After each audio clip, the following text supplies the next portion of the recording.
Hello, and welcome to another episode of Boundless Body Radio. I'm your host, Casey Ruff, and today we have another amazing guest to reintroduce to you now. Katie Wrigley is a former guest on our show. Check out her first appearance on episode 399 of Boundless Body Radio. Katie Wrigley is a Cognomovement Practitioner and Coach. Katie knows firsthand the life-changing impact of traumatic events and has transformed her experiences into a powerful tool to help you regain control of your life. For 40 years, she has battled anxiety, and into her adult years, she also battled addiction, overworking, and stress stemming from childhood trauma. When she reached all of her career goals in her early 30s, she found herself feeling lost and diving more deeply into her addictions to escape. Her lowest point came when she became disabled in 2018 due to crippling amounts of physical pain with her health in disarray. Seeking change, Katie worked with two coaches, finding peace and joy through mindset work and psychedelic ceremonies. Katie's journey showcases the power of holistic healing you can only get through a mind-body system. With empathy, knowledge, and unwavering support, she is here to help you turn your challenges into triumphs.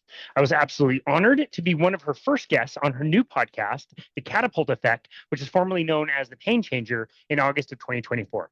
You can find Katie on her website at www.katiewrigley.com.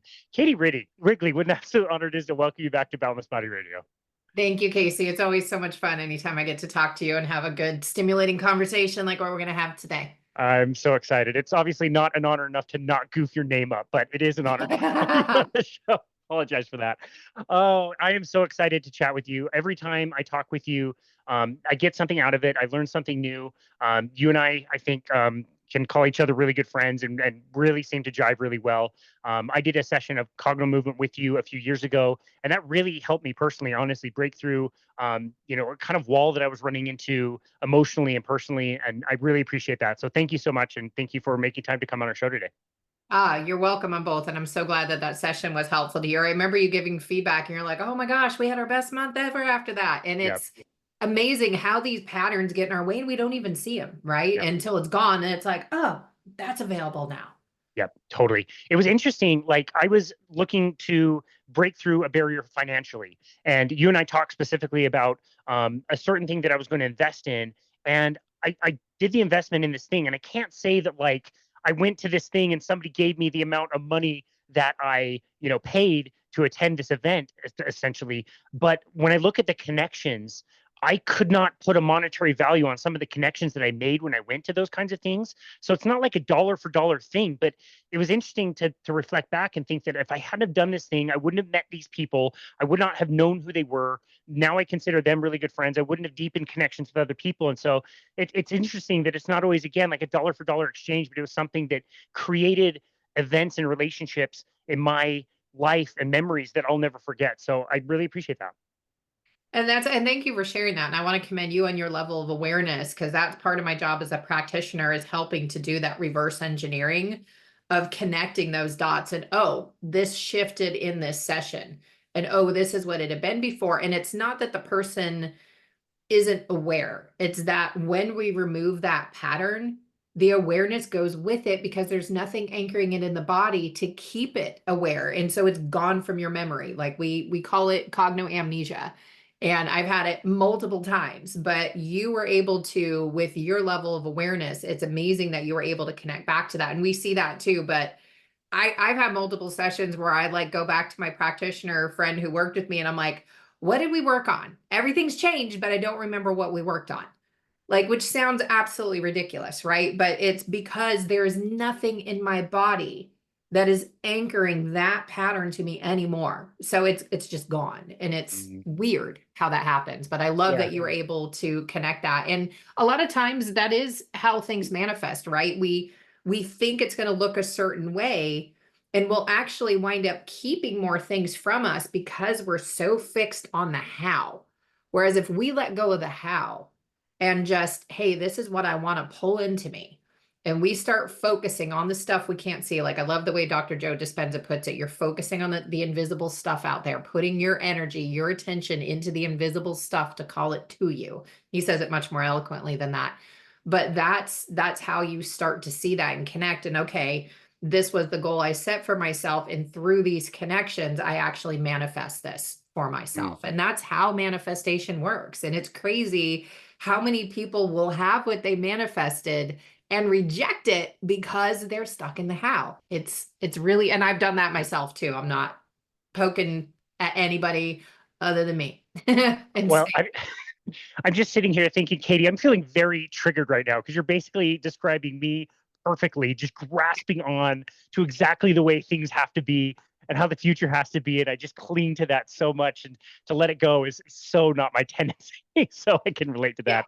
Yeah, it's amazing. I hadn't really considered this, but as we're talking, I'm kind of thinking like the conference that I ended up going to, that was the last time that I felt like an outsider going to the conference. Like that was the first time that I felt like I was there and like belonged there, versus like going there and I'm just like observing everybody and sitting in the back kind of a thing. So I hadn't made that connection, but I just did as we were talking about that.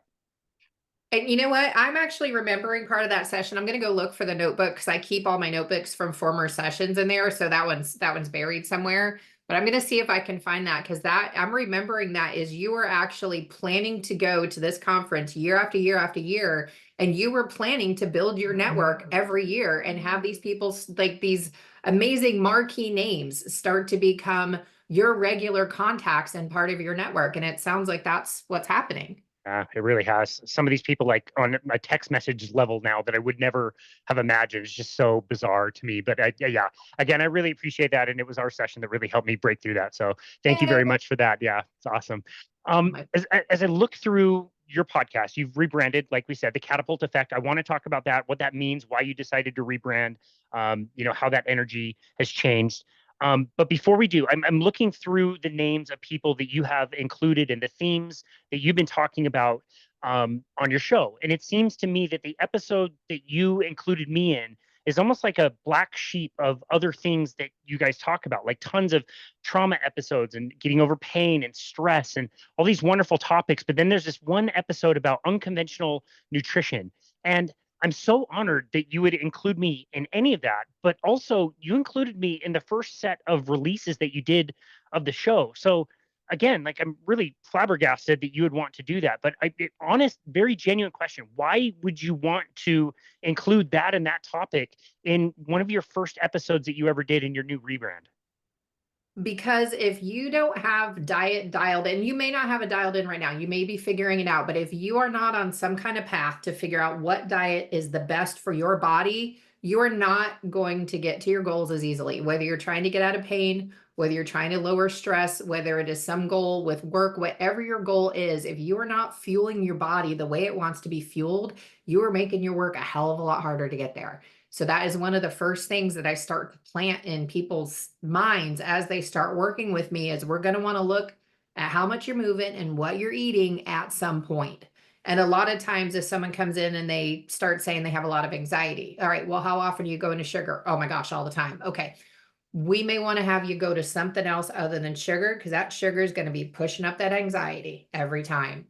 And so it's, and in full transparency, I'm still meshing all the messaging together so that it is more cohesive, because you're right, it's kind of like all this trauma stuff and then diet. And part of that is because a lot of people will utilize diet against themselves as a trauma response. For instance, if someone's been sexually abused or assaulted, they often feel safer in a bigger body. So you're not going to have a pattern running that has you going to healthy foods, carnivore, keto, whatever the diet is that works for you. You're not going to be going there. You're going to be going to the sugar. You're going to be going to the flour. You're going to be going to the stuff that science has proven over and over again is going to lead to a metabolic disorder, is going to lead to an autoimmune disease or some other affliction that you do not want to be dealing with day to day. So that's why I wanted to have you as one of my first guests, Casey.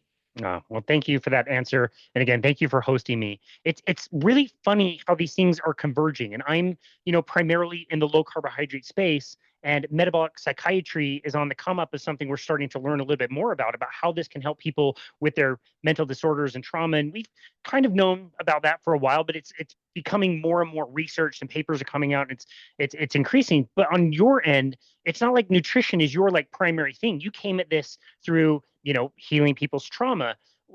Do you have much of a pulse on the kind of space that you're in and how they are thinking about diet? Is there much movement towards thinking about diet at all? Again, in any diet that that anybody wants to choose, or is this something that you're kind of figuring out on your own? I think it's a mix of both. So for the broader field, I am hearing more people bring in diet, but it's with erroneous information. Like I was listening to a podcast episode on one of the top podcasters out there, like big marquee name. I don't want to mention it on here because I don't want to ding the experts in there. But they had a doctor who was a gynecologist, and she said on there, "Oh, canola oil is fine. There's nothing wrong with it." And I'm like, "Oh." Like cringing inside. I'm like, oh my gosh, there's so much evidence to the contrary. And so part of what I'm seeing is that people go, oh, whatever my doctor says I should follow. Except that 82% of medical schools don't go into diet at all. So unless they're in the 18%, and if they do go into diet, they aren't spending much time there. So you want to have someone in your court who is specialized around diet. Like you talked about this in previous episodes, how sugar feeds the cancer molecule. But how many oncologists are telling their patients who have cancer, hey, stop eating sugar immediately? Like that is one of the best things you can do to fight cancer is to stop feeding it. And we don't hear that.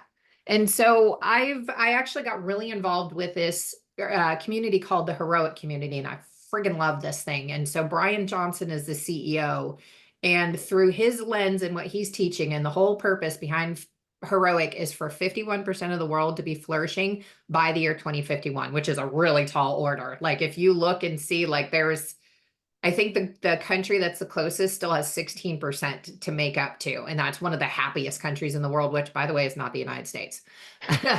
Just as a heads up. But they're moving towards this, and it's really showing me the importance of having a healthy foundation. And so again, it goes back to the first point I made of whatever you're trying to do, if you don't have a healthy diet, you aren't going to be able to get there. And I've heard coaches refer to this a lot of different ways, but if you don't have, and if you just think about it like a building, the farther up you want to go, the deeper your foundation is going to be and the more stable that foundation needs to be. And if you are going to high levels, like you want to be out there, you want to be the best in your field, you are aiming for the sky, and by all means, please do that. You want to make sure you are just as grounded into the ground with solid habits, including a healthy diet that works for your body, including a regular exercise routine with cardio, resistance, weight bearing, all of these things in there need to be a part of that. Plus, there's other tools as well. You want to make sure you're spending time meditating. When you start to hear it all, it's like, it gets overwhelming. But when it's little tiny things you can put in place and add to, and it's phenomenal what actually happens as you get that foundation in place. And so I'm really not pushing, but really encouraging that foundation in everything I do so that people are getting that in place, because you are going to be so much better equipped for anything you want to do when you take the time to create a healthy foundation for it. I love thinking about it in that way. And you will know this as well, but it's an upward spiral. Like it feels like it is a lot you have to take on, but it's like you choose whatever and take a step and you feel slightly better. So it's more likely that you're going to take another step. And like you go to some of these conferences and you see so many people wearing barefoot shoes or grounding shoes, or they're getting sunlight during the breaks, or they're eating a certain way. Like they're all doing all the things. And it's not like, they had to do them. It was a reward that made them feel really good. So they just kept doing it. It kind of homogenizes in that way. And yeah, you're right. Just take that small step and it will spiral upwardly. Yeah. And whenever you're starting to make a habit, like you hear a lot of things about how habits are hard. Yes and no. Within 30 days, you can really establish it. And the science around this really varies, but basically within 30 to 90 days, you can really get a good habit going. And you're going to want to be conscious of it for a while, because it can take up to 3/4 of a year until that habit really gets into place, depending on your level of resistance, all of that to it. But when you're starting a habit, you set yourself up for success. So I mentioned meditation. If you aren't meditating at all right now, the idea of a 20-minute meditation probably makes you go, oh my God, no, just no. That's way too much time to be still. I've got too much stuff to do. But can you take 1 minute and just count your inhale? And it's a 15-second breath. So you inhale for 6, hold for 2, exhale for 7. You want to make that exhale a little longer. You do that times 4, you just meditated for a minute, boom, done. do that again the next day. And then you start to get in that. Most people can do something for 1 minute a day, Yep. easily enough. You do that enough days, you start to create a habit. And then you can build it. But you don't want to set yourself up for failure with, I'm going to do it every single day for this long. Like, make it almost comical how easy it is to succeed at this Love habit, it. because one, you're going to build your confidence, two, you're going to build that muscle, and three, you're going to feel really good about the fact that you're doing it, which is going to make you want to add to that habit automatically without a whole lot of stress or forcing yourself to do that. I love that. That's great advice. I think the making it laughably easy is the best way to establish that. Start very, very easy. The push-up challenge that I joined in 2021, guess what? I still do it today. When Oh, steps well, were really important and Fitbits were being sold back in like 2011, I started mhm. parking at the furthest parking spot in the parking lot for just the month that we were doing the contest. Guess where I still park to this day? How many Nice. miles, how much fresh air, how much sunshine, just because of that one stupid habit that I changed, and I got used to it and never went back on it. But Yep. wasn't conscious. It's just, yeah, I love that, making those small goals. So I'm curious, with your experience with clients, again, you're not a nutrition coach, but you're making great suggestions of saying, like, yeah, you should probably reduce ultra processed foods and sugar in particular. How is that being received? That is very much harder to do, easier said than done, kind of a thing. Like, when you tell somebody that, in your experience, what has been the receptivity of that? It's mixed. And honestly, this is where you come in, because I just send them over to you. Because it's not my wheelhouse to be an expert. And I don't know what they need for their body, but you do. You do have that. And so moving, and that's a big piece of whatever you're doing. Have people you can rely on in your network that you trust, that or know are going to do good by your people, that you can send your people to, and you aren't going to have to worry about what response they get. They're not going to come back and say, hey, canola oil is fine for you. Have at it. Like, they're not going to give bad advice.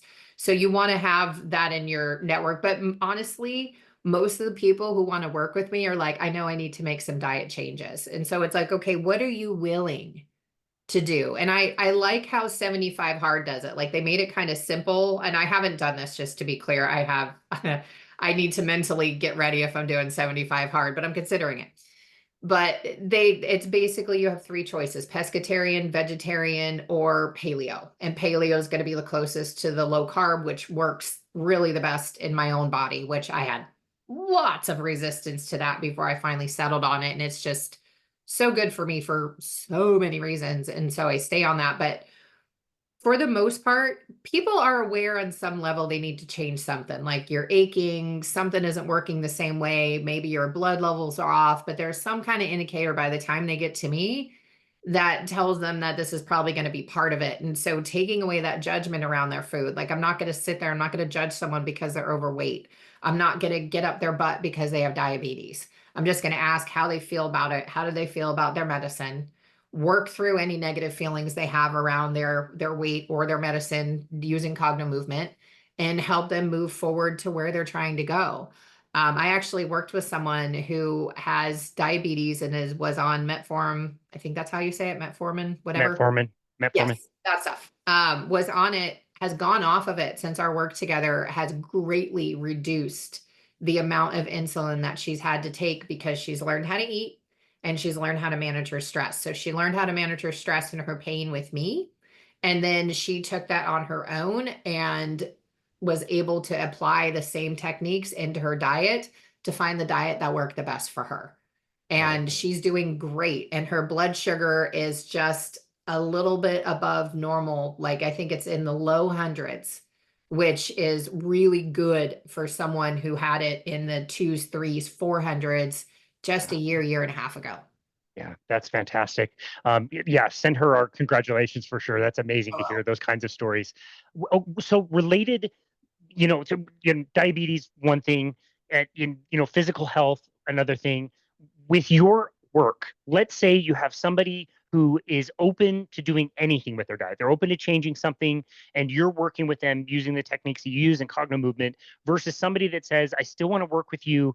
Diet's off the table. I'm not going to change the way I eat. Do you notice a difference in how you're getting results in those two situations? Yes. So, and more of that's the level of openness of the mind. So anytime there's a block in one place, we're literally going to have less vision available. It's the wider range our eyes can go, the more open our minds are.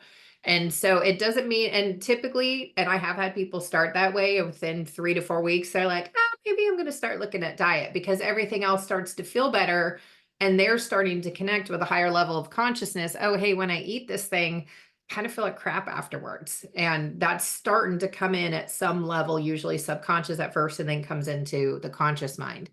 But it is like the amount of open-mindedness that someone comes in with, that's going to be the biggest indicator of how much we're going to be able to shift in that session. And it doesn't mean you can't be skeptical and wonder what the hell we're going to be doing with the wacky looking ball. Like, it works with skepticism too. Cause I went in completely skeptical to my first session, had my back pain blown apart, totally blew my mind, and then decided to get trained myself after having such amazing experiences and experiencing that repeatedly with so many other things that I was working on at the time. Yeah. Okay. That's a really good answer. And I think it would just be speculation, but I always wonder, we hear, at least again, in my side of the world, in the nutrition world, that all of these techniques, things that we can do to help people with their mental health, emotional health, past trauma, work better when we change the diet. And we don't quite understand what the mechanism is. And it could very well be that it's like, if you're blocked up and against changing in one way, you're going to be against getting healed in another way, where somebody in our space might say, well, we're fueling the brain with ketones and that's changing the biology of the brain. It's literally less inflamed and reacting differently. And again, it's pure speculation, but it's interesting that it could be a little bit of both. It could be one or the other. Like, it's cool to hear your perspective about that. And, and one thing I want people who are listening to keep in mind, you are one body. So everything that is happening, physical health, mental health, all of that's happening in the same body. So nothing that you do is happening in a silo that isn't going to impact something else. So for instance, I just came off of my birthday, and so I went off my diet a little bit. And I've had a harder time keeping my energy level up today because I wasn't on point with my diet, and I've got a little bit of a headache. I'm aware of that. I knew that this was going to be an outcome. And so I prepared accordingly, had a little bit extra caffeine to make sure that I had a really good day and a really productive day, because I took a couple extra days off last week. So it's not about being perfect with this either, but we want to keep an open mind. We want to be as open as possible to it, and really go into anything we're doing with curiosity, and just remember. And that could be kind of fun, is like, start to ask yourself like, how is this impacting everything else? Like, if we look at trauma specifically, like, we know that that has a ripple effect on everything. It's going to hit your mood, your sleep, your relationships, your ability to work, your ability to perform, everything. Everything has that effect on us. It's just not always as dramatic as what we see with a trauma. So for instance, I was sticking to low carb like a boss. I don't remember how long, but it had been a really long time where I had not broken my diet at all. And then I was doing a rope obstacle course with some friends, and my dad offered to make us this pasta salad, which I absolutely love. Haven't had it in a long time, had been over 3 months since I had had any noodles. I'm like, that's a great idea. I spent 90 minutes after I got home just trying not to throw up.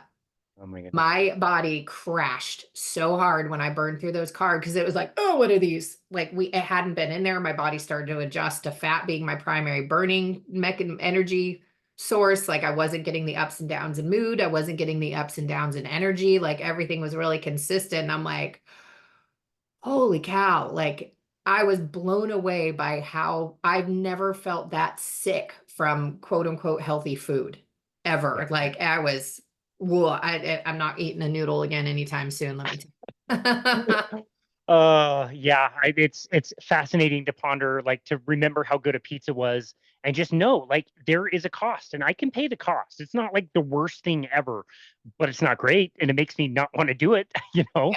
So I definitely get it. And this would be a perfect segue. I wanted to talk about your journey through nutrition again. We covered it a little bit in our first episode that we did together. That was way back when you were first kind of sort of getting into this a little Yeah. bit. Can you tell us about your journey of nutrition, how you even found low carbohydrate diets to begin with, what you noticed about them, what that looked like, and how that evolved over time? Yeah, that's a great question. So, I had initially been taught by one of my coaches who, as a side note, is now keto/carnivore herself. And so is her husband, and they've Oh, had wow. amazing results. But at the time, there was a lot of science around plant medicine and how animal proteins and fats were inflammatory, which we now know isn't true. But I started with plant-based diet and I found it was really hard for me to follow. Like I wound up eating more calories than I needed to. I was going to noodles and flour and fillers that really aren't giving you any nutritional bang for your buck. So the scale wasn't really changing. I wasn't gaining the muscle mass I wanted. And it just felt like a lot of effort that I wasn't going to be able to sustain. And I had heard of a couple people doing keto and carnivore. You're actually the first person who introduced me to carnivore. And I'm like, ooh, that sounds deadly. Like the term kind of threw me off at first, and now I fully embrace it. But I was like, ooh, carnivore, that just sounds so hardcore. But I knew people who had done keto had really loved it. And the thing I kept hearing is, oh, low carb is hard to do long term. Low carb is hard to do long term. And so I never really wanted to try it. And then I've got this health condition called hemochromatosis. It's genetic. It's just an inconvenience to me, but it's a big long word that says I don't metabolize iron. So I've also been told I can't eat, using air quotes, can't eat red meat. And when I first tried carnivore, my iron went through the roof and I was like, oh, okay, yeah, this isn't the best diet for me, but I felt really good on it. I love the intermittent fasting component. I loved that I was like, and I have a different fasting window than everybody else I know. I like to eat in the morning and be done by midday and be like almost a tiny bit hungry by the time I go to bed. That is the best clock for my system. My body loves it when I do that. Absolutely loves it. But I can't have my iron getting up to levels where it's going to be hitting my liver and affecting my organs. So, and that's the danger with hemochromatosis, is if it goes unchecked, then you start having organ damage. So you see it turn into diabetes, cirrhosis of the liver a lot of times, and other different liver diseases, heart failure. You basically get into slow organ failure, which is, from what I've heard, not a fun way to go. So not really something I wanted. But then information came in that turmeric actually blocks iron absorption by 80%. So I've just been taking turmeric before I have my red meat, and I feel great.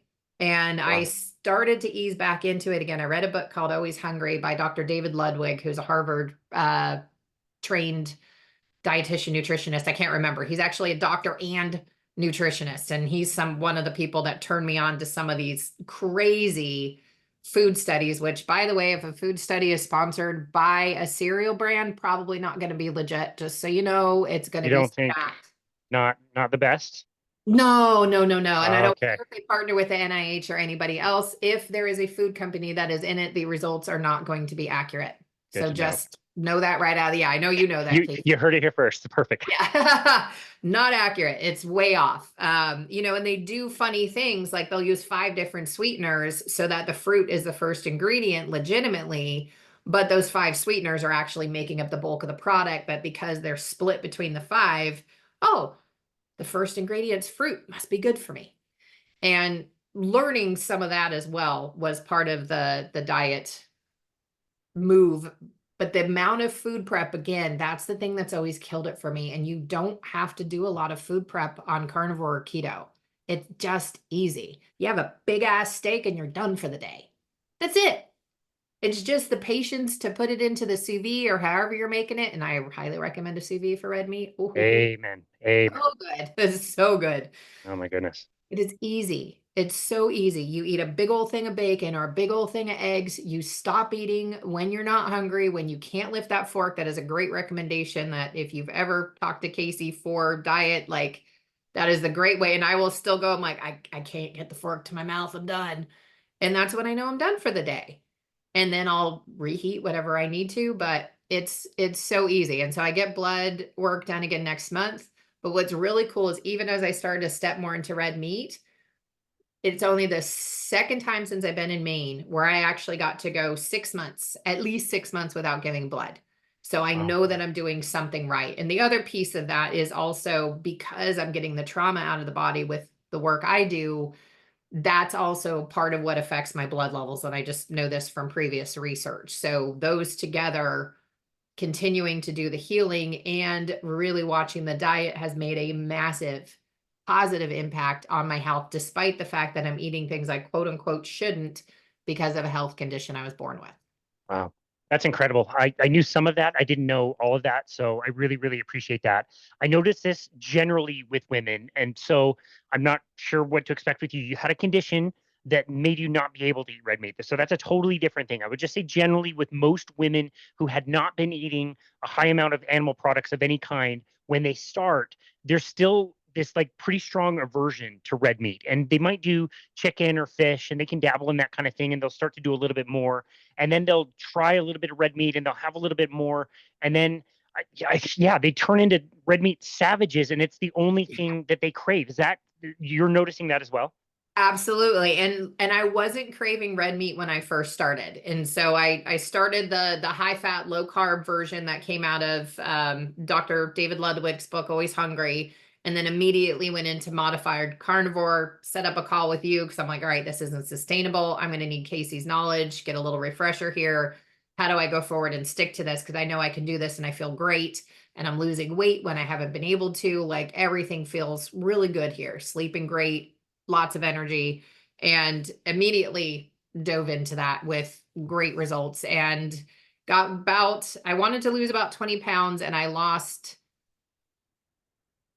let me think, 3 pounds off of that. I can't even do the math, 17 pounds. So Nice. almost got there. And the reason I didn't fully is these dang little coconut things, totally not carnivore, didn't have extra added sugar to them. They only had like 4 grams of carbs, but oh, those little buggers got me before my birthday. So didn't quite make the goal weight, but it's totally on me.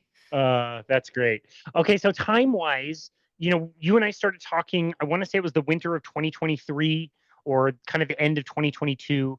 We had talked about diet. I think you made a concerted effort then. I want to say you kind of drifted away from it a little bit, and then you and I reconnected this summer, and it was more of like a focus, not 100% carnivore or super strict carnivore, but at least like more into that world. Was there something, what happened kind of in between? Was there like a deviation or something that took you off of that course? Something else you wanted to try? What happened?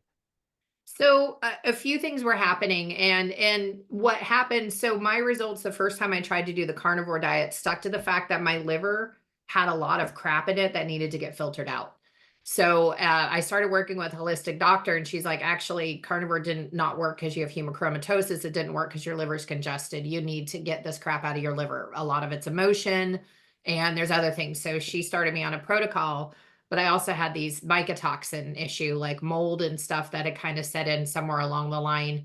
So that was throwing off cravings like crazy. And then there was an emotional component as well that I hadn't been fully tapped into that was adding it as well.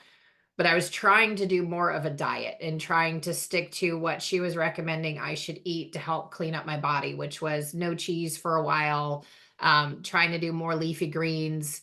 And again, it gets me back into this place where it doesn't feel sustainable, where I feel like I have to do a lot of food prep and then I'll default into those food-like edible substances, like Dr. David Ludwig calls them, that are not food, but you think they are, and started gaining weight, losing energy. And all of this was happening as I was starting to train for a half marathon. And so putting my body through that stress made me realize how off my diet was for myself.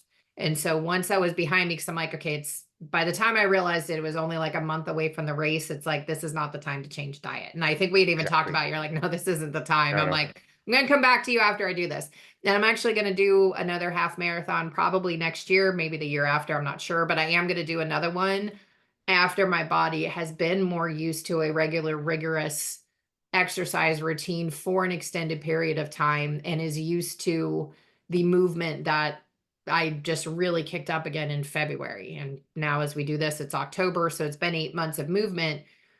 There was a lot of work that I had to do to also just let go of that fear of pain coming back from being Mm. disabled at one point. And that was a lot of the work in there too with the movement piece. And whenever fear comes up, one of my physiological responses is like, let's answer it with sugar, which actually doesn't happen anymore. Now I can just sit there and breathe into it. I don't get that sugar craving with it. But until I went into that low carb lifestyle, that was absolutely a trigger for me. Something goes wrong, give me sugar. Something goes wrong, give me sugar. And every once in a while, like I said, I wanted to go off my diet a little bit for my birthday and didn't feel as good, but I knew that going in, like I was willing to pay the price and I was more aware of how much I could get away with without totally ruining my day or my night. Like I wasn't going to dive into a whole big old bowl of stuff I shouldn't be eating, but a couple bites of it, no problem. Yeah. Like going to feel a little bit, but not that much. Yeah. Okay. This is exactly why I wanted to have you on to chat about this kind of thing, because we host a lot of people who are already like fully on the bus and have been on the bus for 10 years doing this kind of stuff. It's your experience of going through this and deviating and having to do a different diet because you had to, and deciding that you wanted to do a half marathon. All of this stuff is so relatable for people out there. So it's really nice to get your experience. I think this will help a lot of people. Would you say that the diet that you changed over to did help with all the other issues that you had? Oh yeah, Excellent. absolutely. Yeah, and so it's as we move into cooler months again, it's going more fully into full on carnivore again, with meat as the main staple, eggs, cheese, trying to keep the dairy a little bit lower, and really listening to my body for, am I giving it the right mix of nutrients in there? But yes, going into the low carb, everything functions better. My brain functions better, memory works better. And that's funny is like I don't get the same hunger symbols, but if signals, but if I start losing a little bit of my memory, I'm like, all right, I'm not eating enough. Let's make sure we eat a little bit extra today because you're starting to get a brain fog, but it's easy to diagnose. And then as soon as I eat enough, boop, brain fog's gone. And so it's just it's the easiest thing for me to be able to keep up with. And I've got a really busy schedule. And it's like so easy to have a beef stick that I can get at Costco and just stick it in my car. I've got turmeric everywhere, so I never have to worry about what I'm eating. I can have beef at any time. And you're great about giving tips about eating carnivore on the fly. So keeping those in mind, places I could go get patties, just things I can continue to keep my body fueled or time things with my fasting window so I don't have to worry about eating when I'm on the road. And it's just easy. Yeah. And the thing I want to mention is because this is what always tripped me up in the past. And so I really want you to hear me. If you just took a break from your low carb and your body's trying to tell you that you still want all these sugars and stuff because you set off all those cravings again, just take it day by day. In 3 to 5 days max, those cravings will be gone again. So don't feed into them. Just know that's part of the price you paid, and let those cravings go by on the other side of your break as you get back to what your body's used to thriving on.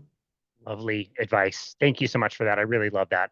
You've paid me so many compliments in this conversation. You've been pumping my tires. Katie, I'm telling you, I just got off the ice with all my hockey buddies. And after an hour and a half of them just tearing me to shreds and us just trash talking back and forth, I'm feeling like my self-esteem is coming back. This is really nice. So I Good. appreciate all the nice things. And then just one other question about your birthday, I think is a wonderful example. Is it still close enough removed from that experience that you're still noticing those cravings? Like, is Oh it is yeah. it more intense cravings than you would have expected? Is that what you Oh mean yeah. by the 3 to 5 days of like write it out? Yeah, I'm Yeah, on day one. And yeah, so when I'm talking about the 3 to 5 days, part of that is a reminder to myself to be yeah, like, "Hey, you got until Friday till the sugar cravings go away. Just suck it up, girl. Put on your big girl panties and make it to Saturday without eating any more crap." And I got rid of it all too. So the extra stuff, like my parents will eat chips and crackers and stuff. So I'll give it to them. yeah, Like more power. And it's not that I think I'm poisoning my parents, it's that they have very different diets yeah, than I have. And they're supportive of my diet and I'm supportive of their diets. They're going off of different information. What they do works for them. That's great. I'm not going to change it. They're 79. Let them eat what they want to eat. And yeah, now I've got a place for all my extra food to go to so that I'm not tempted to eat it, because that's the other thing is use your willpower in the store. Don't trust your willpower when you get home. You're going to eat whatever you buy. So just don't buy it in the first place. And you can set yourself up by success for success by going to the grocery store with a full stomach. yeah. You're always going to get something you don't want to if you go when you're hungry every time. My grandmother in her 80s reversed her prediabetes by stopping to buy candy. She is such a sugar candy addict. She looks like a crack addict when she talks about candy. She stopped buying it and she lost a bunch of weight and got rid of her prediabetes and she just turned 88 like a week or two ago. Yeah, Yeah. it's great advice. Just don't buy it. Don't bring it in the house. You'll have way Yeah. more willpower at the store, like you said.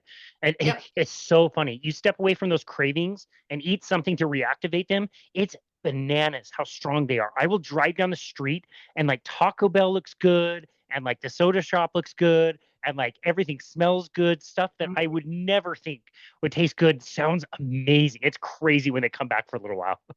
Oh yeah, it's instant, and it's because those food-like substances, they're doing exactly what they're supposed to do. They get burned off quickly, you digest them fast, you don't really utilize the calories, and your body wants more immediately. Yeah. And so that's what's happening. And so if you just understand that, counter that with whole foods, like I can't remember, when we talked about this offline, Casey, and I'm forgetting which expert had said that, but calling red meat the like OG superfood. Do you remember who said that? Yeah, no. So many people at this point. I don't know who it's Yeah, it was originally either attributed to. Gabriel Lyons or someone else, but Could be. I love that idea of it is the OG superfood. So even if you are craving other things, fill self up with the stuff your body usually wants. You may still crave, but you're going to be less likely to cave to that craving because you're still getting your body back in alignment with the diet that it likes. Yeah, I love that. And you said something earlier I didn't want to miss. And, with your experiences of using food, plant medicines, you call it plant medicines for a reason. And I just wonder if you could comment about your experience of understanding that these plants are alive. You and I talked about this on your episode. They have Mhm.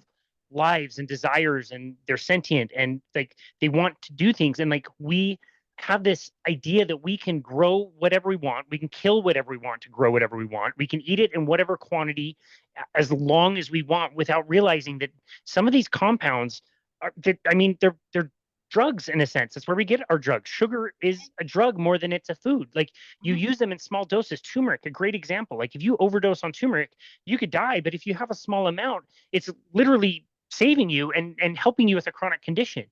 Can you talk about how it's not necessarily that like the idea plants are trying to kill you. It's more like plants are trying to protect themselves, and it has nothing to do with you as a human. It's just they have these compounds that you need to treat with respect, whether harvest them at a certain time or cook or sprout or do something to them to deactivate some of these poisons. And some of them just shouldn't be consumed in as high amounts as we consume. Can you comment on your experiences with that?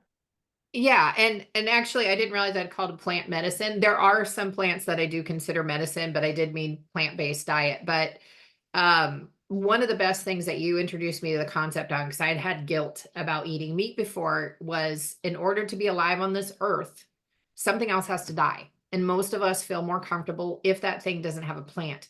It doesn't mean that it's the right time of year to eat it or that it is a harmless plant for you. And there's a lot of things like the seed, like, so, and this is one of the things where you've got to try it for yourself. So there's a lot of research that shows that doing some sort of like chia is a great way to get energy, but then you have the side of the house where the chia seed is actually the most toxic part of the plant, and that's the part of the plant that's trying to push itself out there to replicate. And so, and I've heard a lot of people, especially on the carnivore side and more dietitians, talking about the dangers of seeds of nuts because of that ability to spread themselves all over the place and create more plants out there. So starting to come to terms with the fact something's going to die. And I just had this conversation with my friends yesterday in the car, and one of them's like, no way, that how that last acre that gets farmed is very, very bloody. And any farmer you talk to, like I've talked to farmers, and they're like, oh yeah, like they will validate this for you. That last acre is bloody because all the little critters that are hiding in there, they're just going to keep going further back because that field is safe to them. Outside of the field is not safe. They know that they can survive in the field, and now you're disrupting their home, and they go bye-bye in that last acre. And it's not a blood-free wheat, whatever it is that you're getting in there. And much to your point, some things are okay in moderation. Like turmeric is great for me to eat, but I tell people who are prone to anemia, hey, stay away from it because it's going to knock your ability to absorb iron, and that's going to work against you. You don't want to have it that much if you have, well, just if you have normal metabolism of iron, you want to watch your turmeric intake, or at least watch it around your iron rich foods. So there's other things you want to take into account here is what are you willing? What is your level of tolerance? And for me, like I go through huge efforts to get certified humane everything. And grass-fed beef tastes so much better to me than non-grass-fed beef. And animals that have been treated better taste better to me. than animals who haven't. And I think it was Temple Grandin actually who actually created something to calm down livestock as they're going to the slaughter. And they realized, because they realized all the cortisol and all the stress was making the meat taste worse, they calmed down the animals and the meat started tasting better. And now farmers have taken that to a whole new method, whole new level, and they are making happy animals. These animals are well cared for their entire lives. Chickens, pigs, sheeps, goats, cows, all of it. They're all very, very well cared for. The meat tastes better and it's better for you. And practicing gratitude as part of that has really helped too. And listening, to your body. If you start to crave a plant, go eat the plant. There's something in that plant that your body wants. So, and then we're not talking about sugar craving. I mean, like if suddenly you're like, I really want a green apple, go eat a green apple. It's not going to kill you. There's something in there that your body wanted that was in that apple. Yeah. And so go have that, Yeah. because you're going to feel better if you do. But also keep in mind, like there's something in plants called oxalate. Spinach and kale have tons of it. One of the people that I had talked to along the line, she actually wound up not needing to be a client because she took spinach out of her diet and it knocked her pain in half. So she didn't need help Wow. anymore just by taking spinach out of her diet. Wow. Blows my Wow. mind. I don't tell anybody not to eat any one thing. Spinach to me is kind of the one thing that for most people, I just don't eat the spinach. Try anything, any other lettuce. The other ones will, go back and forth on, the almonds and that kind of thing. But like, yeah, spinach is so high.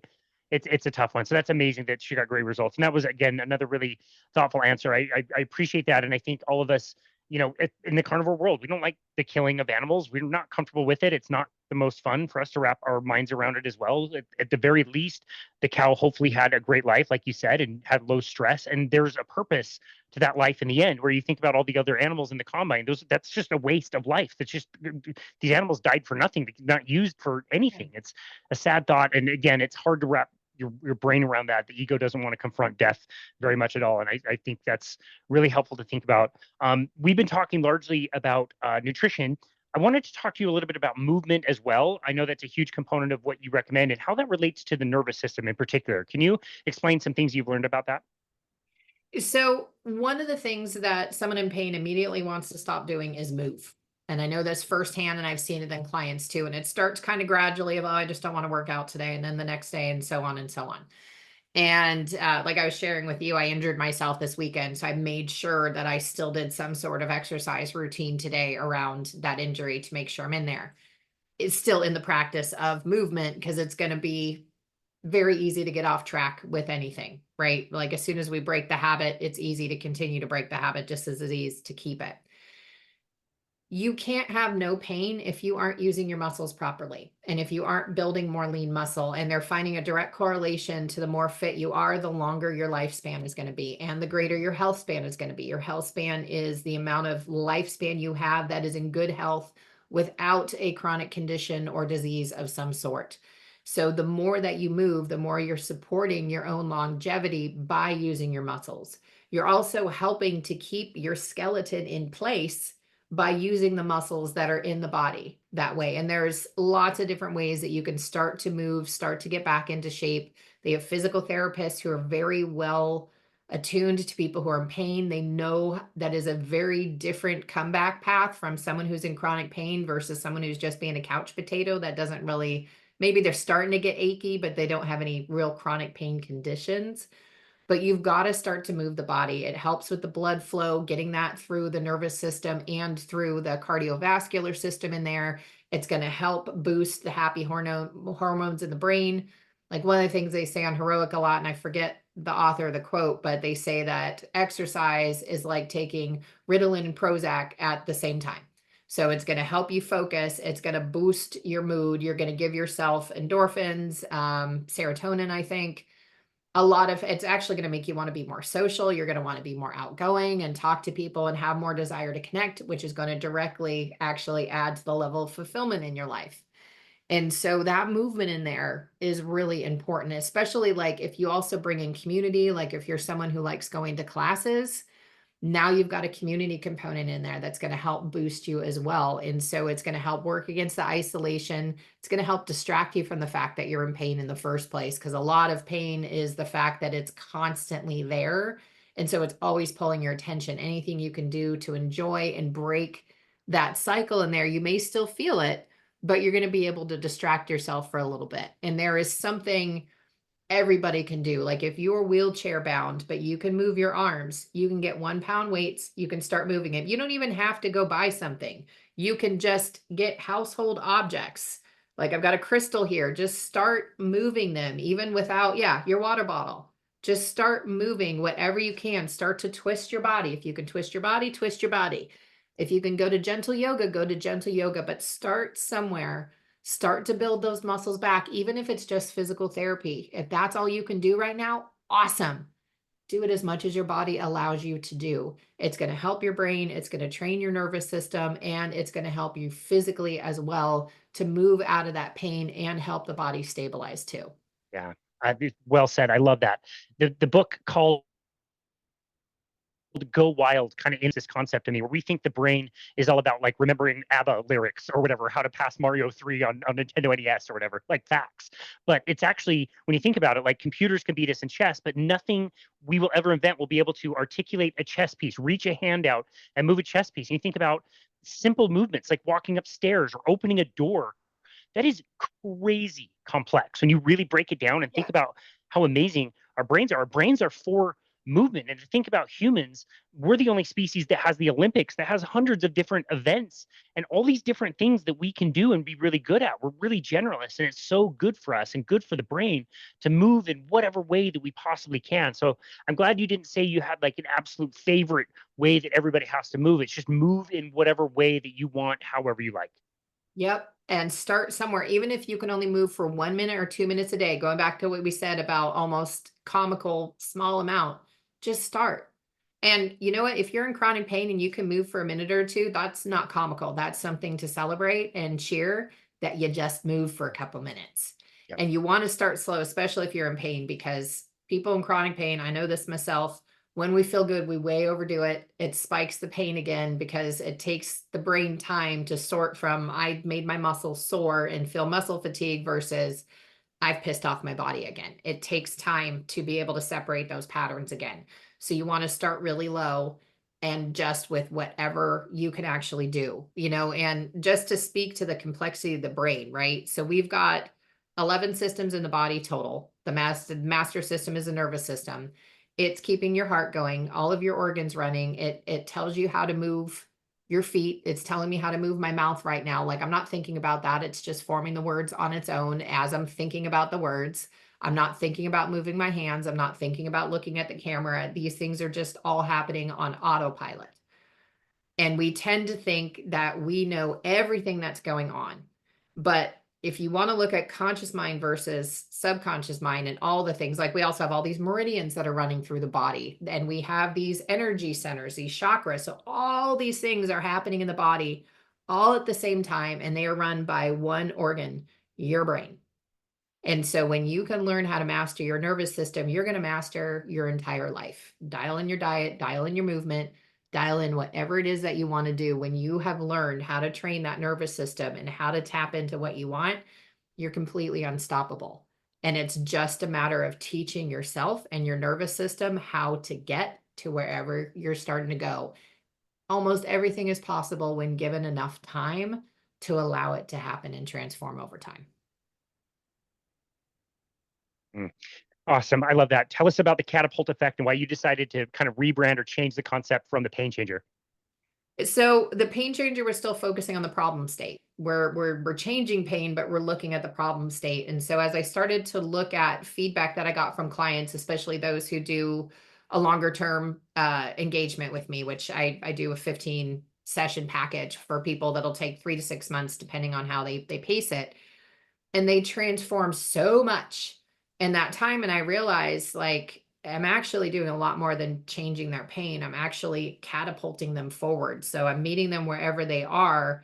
And chances are I'm actually going to catapult them past where they want to go. And when I say I, well, really we, I'm teaching them how to catapult themselves past where they want to go by instilling these daily little micro habits that are going to have a massive effect over time, by training the nervous system, by alleviating some of the things that are bogging it down, like shame, guilt, anger, grief, all of those things that happen in life that we very rarely give ourselves time to fully process and fully heal. We get those out of the body. We help change the perspective of pain. We start to see, hey, what is this actually giving me? If my body's not punishing me with these signals, what are they actually giving me here? And you start to really shift into a much more positive state. And so I wanted to have more of a future focus of what's possible. And the catapult effect did that to me versus pain changer, which feels like it's still in the problem state, even if we're moving it out of there. I think that's a really important reframe. I appreciate that you kind of change the way you think about that. And so I really enjoy it. I love your conversations. You mentioned a topic earlier that you just did a recent episode on, which is lifespan versus health span. I really like that episode. You do a great job and you're a great interviewer. And I really appreciate the content that you're bringing to people and how diversely you're helping everybody. And I just really value our friendship and the time we get to spend together. So grateful for this conversation today, Katie. Where would you like people to go to find you and connect with you in your work? Come find me at katiewrigley.com. It's KATIEWRIGLEY.com. No relation to the gum family, in case you're wondering. But you can book a free 30-minute call with me from there. I've got a video there you can watch that gives you a little bit of my backstory and much more succinct synopsis than what you just heard here. Or just grab your 30-minute call with me. We'll have a chit chat. Anytime I'm on a call with someone, my goal is to give value. So if I'm not the best fit for you, I'm going to give you value in some other way. I'm not at all pushy, and I'm really interested in what you're trying to work for and whether I can help you. And if I can help you, I'll tell you how I can help you. And if I Yeah. can't, then I will give you another resource that's going to be a better fit. I can vouch for that. We did that 30-minute call and we found a way that you could help. And it was fantastic. Your website is great. I really, like I said, really value you and love that you're providing value for us here on our show. So thank you so much for taking the time to be on our show today, Katie, and taking the time to catch up. We really appreciate you. And thank you too, Casey. I really value you and our friendship as well. And I really love the solid advice that you're giving people out there so that they can have healthy diets and healthy exercise routines for themselves. So thank you for the work you're doing, and please continue to keep it up. The world needs you. Thank you very much. You do the same. Same to you. And this has been another episode of Boundless Body Radio.